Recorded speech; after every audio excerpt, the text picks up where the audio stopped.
Pemirsa Kabupaten Badung, Kabupaten Gianyar, dan Kota Denpasar belum bebas dari kemacetan. Kota Denpasar pun menyerah jika dituntut membuat jalan baru lagi karena akses untuk itu tak memungkinkan. Lalu apa solusinya? Mari simak laporannya berikut ini.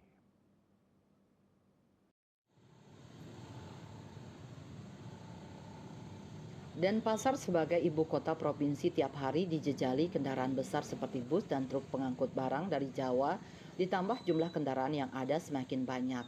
Makanya jangan heran, di saat jam masuk sekolah dan kantor serta jam pulang sekolah dan kerja, hampir semua ruas jalan utama di Denpasar mengalami kemacetan.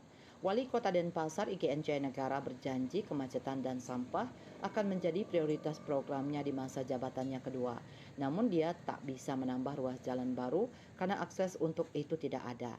Jika tol Mengui Gilimanuk dibuka, dia sarankan pemerintah pusat juga membuat akses masuk kendaraan ke Jalan Profesor Ida Bagus Mantre, sebab pembukaan jalan tol Mengui Gilimanuk di satu sisi akan membuat kemacetan baru di ruas jalan Gatot Subroto. Menurut IGN Jaya Negara harus dibuatkan akses jalan yang bebas hambatan menuju bypass Ida Bagus Mantre dan yang langsung ke Lombok. Menurutnya diperlukan sinergitas antara Kota Denpasar, Provinsi Bali, dan pusat dalam menangani masalah ini. Karena wali kota berpendapat salah satu sumber kemacetan di Denpasar ada di Jalan Gatot Subroto.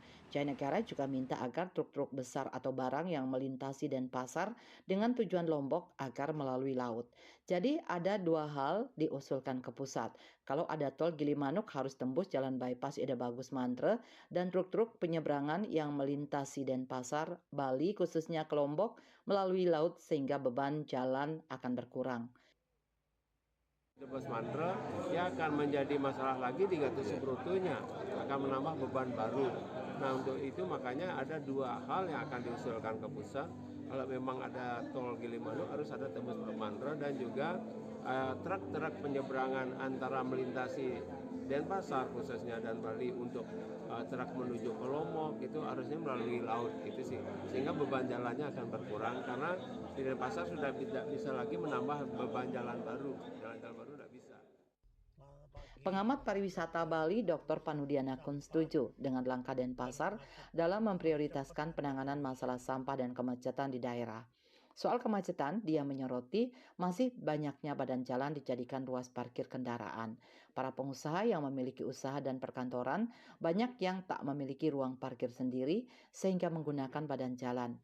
Demikian juga usaha besar yang dibuka tak disiapkan akses lalu lintas yang memadai, melainkan justru memunculkan kemacetan. Panudianakun memberikan solusi agar semua usaha wajib membuat kantong parkir agar tak sampai parkir menggunakan badan jalan. Pemerintah perlu bertindak tegas dengan cara menderek mobil yang melanggar larangan parkir agar ada terapi kejut bagi warga. Kemacetan, pemerintah jangka pendek bikin solusi. Industri harus punya parkir, baik tamunya maupun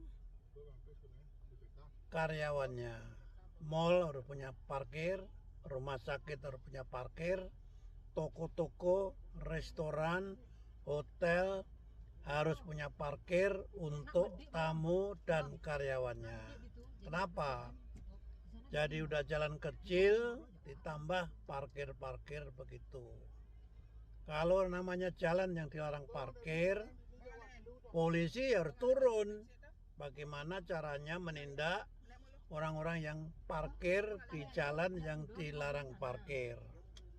Ya entah digembosi bannya, entah bagaimana. Kalau perlu sediain mobil towon, mobil pengangkut mobil. Yang larang parkir, yang langgar parkir itu ditarik kemana yang aman gitu. Panudianakun juga setuju dana hasil pungutan wisatawan asing dipakai untuk segera memecahkan masalah sampah dan kemacetan. Karena kemacetan hanya bisa diatasi dengan menambah dan memperlebar jalan, manajemen lalu lintas, dan pembatasan kendaraan. Swece Bali TV.